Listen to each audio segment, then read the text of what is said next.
प्रभु यीशु मसीह का प्रचार कर रहे एक प्रचारक को चारों तरफ से विरोधियों ने घेर लिया। उसके बाद ऐसा क्या हुआ कि सारे विरोधी घुटनों में बैठकर रोने लगे। हाथ उठाकर उन सारे विरोधियों ने प्रभु यीशु मसीह को अपना जीवन दे दिया। इस अद्भुत गवाही को सुनिए। ये गवाही बहुत लंबी नहीं, छोटी सी गवाही है, लेकिन इस गवाही को अगर आप आखिर तक देखेंगे तो आपका मसीही जीवन अब वैसा नहीं रहेगा।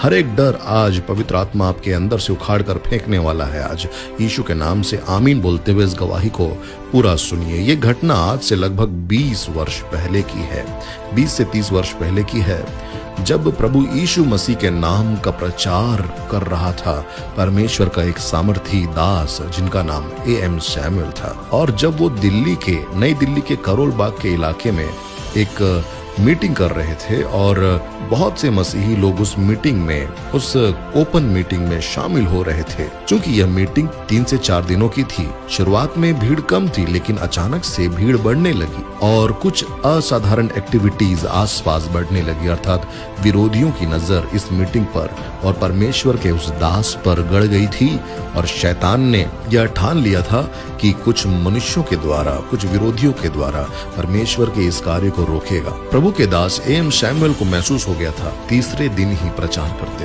कि कुछ तो ऐसा होने वाला है जो बहुत भयानक है। मसीही लोगों का विरोध करने वाले लोगों ने उस पास्टर को, जिनका नाम A.M. सैमुअल था, और उस पूरी सभा को घेर लिया। शुरुआत के 2 दिन तो सिर्फ कुछ नारों की आवाज आ रही थी बाहर से और समझ आ रहा था कि विरोधी लोग बाहर हैं, लेकिन प्रभु के दास प्रचार करना नहीं रोक रहे थे। पवित्र आत्मा से भरकर परमेश्वर के सामर्थी वचन का लगातार प्रचार किए जा रहे थे। चारों तरफ भीड़ जमा होने लगी। फिर अचानक तीसरे दिन मीटिंग को जिन्होंने ऑर्गेनाइज किया था, उन आयोजकों ने देखा कि बहुत से लोग हाथों में झंडे और लोहे के डंडे लेकर इकट्ठा हो रहे हैं और भीड़ बहुत ज्यादा शोर मचा रही है। और उस भीड़ ने, उन विरोधियों ने उस स्थान की बिजली को काट दिया गया और लगभग लोगों के बीच में अफरा तफरी फैल गई। बहुत सारे मसीही घबरा गए। मसीही विरोधियों के नारों की आवाज ऊंची होने लगी और डंडे लेकर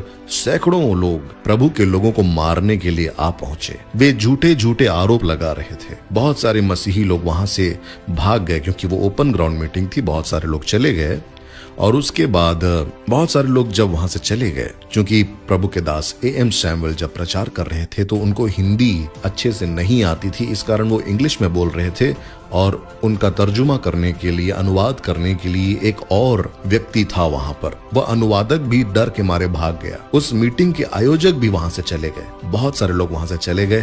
प्रभु के दास A.M. सैमुअल जो पवित्र आत्मा की सामर्थ से भरकर प्रचार कर रहे थे, उन्होंने देखा कि सैकड़ों लोग लोहे के डंडे लेकर और हाथों में उनके झंडे थे, डंडे थे, वे सब क्रोध से भरकर, उनकी आंखों में प्रभु के दास A.M. सैमुअल के प्रति और यीशु मसीह के प्रति भयानक नफरत भरी हुई थी। A.M. सैमुअल ने जब देखा तो उन विरोधियों की आंखों में नफरत थी, द्वेष था और परमेश्वर के दास को और मसीहियों को मार डालने की इच्छा से भरे हुए वे विरोधी सारे लोग वहां पर आए। करोल बाग नई दिल्ली में जो मीटिंग हो रही थी, वहां पर यह घटना घट रही थी और कुछ ऐसा होने वाला था जो किसी ने नहीं सोचा था। अब जैसे मैंने आपको बताया कि अनुवादक भाग गया था, यानी जो तर्जुमा कर रहा था वह वहां से भाग गया। और उसके बाद मैंने आपको बताया कि वहां से बहुत सारे मसीही लोग भी भाग गए, आयोजक भी चले गए। अब इस जगह में परमेश्वर का दास अकेला। अब आप इमेजिन करके देखिए कि आप प्रचार कर रहे हैं, 2-3 दिन की सभा अच्छे से चली, उसके बाद बहुत सारे विरोधियों ने आपको घेर लिया हो और वे लगातार क्रोध से नारे लगाए जा रहे हैं। और सबसे बड़ी बात, आपके पास जो माइक है वह माइक भी काम नहीं कर रहा क्योंकि बिजली काट दी गई है। अब जो प्रचारक खड़े हैं, प्रभु के दास खड़े, उनको हिंदी भी नहीं आती और सामने जितने विरोधी थे वो कौन थे? वो हिंदी भाषा समझने वाले लोग थे। हिंदी भाषा नहीं आती थी, सामने विरोधी सब हिंदी भाषा समझने वाले लोग हैं। अब प्रभु के दास A.M. सैमुअल क्या करेंगे? आप वहां अगर होते तो क्या करते? सोचिए कि आप क्या करते। और इसलिए पवित्र आत्मा की अगुवाई में चलना बहुत जरूरी है मेरे प्रिय। प्रभु के दास A.M. सैमुअल जब वहां खड़े थे, उन्होंने पवित्र आत्मा की आवाज सुनी, प्रभु यीशु मसीह की आवाज सुनी और प्रभु यीशु मसीह की आत्मा की आवाज उन्होंने सुनी कि प्रचार कर, इन सब के सामने प्रचार कर, सुसमाचार का प्रचार कर। अब प्रभु के दास एम सैमुअल चौंक गए, लेकिन परमेश्वर की आत्मा की अगुवाई में उन्होंने अपने हाथों को इस प्रकार रखा और इस प्रकार रखकर वे टूटी फूटी हिंदी में सुसमाचार प्रचार करने का प्रयास करने लगे। उन्होंने चिल्लाकर यह कहना प्रारंभ किया कि यीशु मसीह ही जीवित परमेश्वर है, यीशु मसीह ही जीवित परमेश्वर है, यीशु मसीह ही जीवित परमेश्वर है। और एम सैमुअल का ये कहना था, उन्होंने अपनी गवाही में बताया कि जब उन्होंने पवित्र आत्मा की सामर्थ्य से भरकर प्रभु की आज्ञा मानकर यह बात कहनी प्रारंभ की, सुसमाचार का प्रचार करना प्रारंभ किया, उस समय उनके भीतर रत्ती भर भी डर नहीं था। उनके सामने सैकड़ों हजारों लोग खड़े थे, क्रोध से भरकर डंडे पकड़कर लोहे के, और उन्हें पता था ये लोग मुझे मारने आए हैं, ये मुझे मार डाल सकते हैं। लेकिन मृत्यु का डर उनके मन से समाप्त हो चुका था जब वे पवित्र आत्मा की सामर्थ्य भर गए, और मौत का कोई भी डर उनके मन के भीतर नहीं था, क्योंकि इस्राएल का परमेश्वर, यहूदा गोत्र का शेर उनके द्वारा दहाड़ रहा था उन विरोधियों के सामने। और पवित्र आत्मा से भरकर जब वे प्रचार कर रहे थे तो एम सैमुअल ने बताया कि चारों ओर भले ही हजारों लोग थे, लेकिन मुझे ऐसा लग रहा था मैं अकेला नहीं हूं, जीविता परमेश्वर मेरे साथ है। और पवित्र आत्मा की शक्ति इतनी प्रबल थी कि डर का लेश मात्र भी मेरे भीतर प्रवेश नहीं कर पाया, डर रत्ती भर भी मेरे भीतर नहीं आ रहा था। 15 मिनट तक परमेश्वर का वह दास प्रचार करते रहा, निर्भय होकर, आंखों में आंखें डालकर, विरोधियों के पवित्र आत्मा की सामर्थ्य से भरकर, पवित्र आत्मा की सामर्थ्य से भरकर प्रचार किया एम सैमुअल। और उसके बाद क्या हुआ यह सुनकर आप दंग रह जाएंगे। 15 मिनट टूटी फूटी हिंदी में, अच्छे से हिंदी बोलने नहीं आती थी प्रभु के उस दास को, फिर भी टूटी फूटी हिंदी में उन्होंने 15 मिनट लगातार प्रचार किया। और उसके बाद उन्होंने उन सब विरोधियों से एक ही सवाल पूछा। जैसे ही प्रचार समाप्त हुआ तुरंत पूछा, कितने लोग इस यीशु पर आज विश्वास करेंगे? अपना घुटना टेको।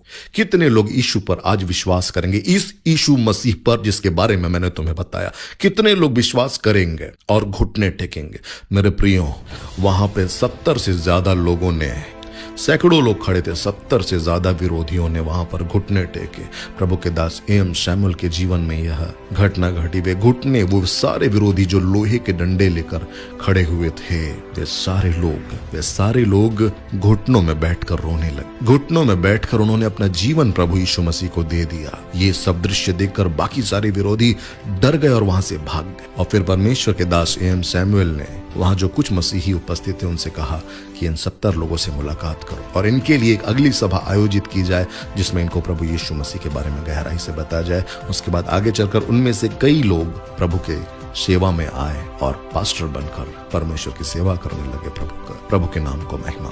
मेरे प्रियो, विषम परिस्थितियां जब सामने आती हैं तभी वह समय होता है कि परमेश्वर के अभिषेक से भरकर, इस्राएल के परमेश्वर की आत्मा से भरकर प्रचार किया जाए। आपकी आंखों में मौत का खौफ नहीं, पर जीवते परमेश्वर की सामर्थ्य नजर आनी चाहिए। जैसे कि शिमशोन को जब दुश्मन घेर लेते थे तभी परमेश्वर का आत्मा बड़े बल से उतरता था। आज विकट परिस्थितियां हो सकती हैं तुम्हारी कलीसिया के ऊपर, तेरी मिनिस्ट्री के ऊपर, तेरे जीवन के ऊपर, और यही वह समय है जब पवित्र आत्मा से भरकर तो अपना मुख खोलकर वो बातें कहें जो परमेश्वर का वचन कहता है। और यही वह समय है जब परमेश्वर की सामर्थ्य को तू देखने पाए। यही वह समय है जब लाल सागर तेरे सामने है और वो दो भाग हो जाए।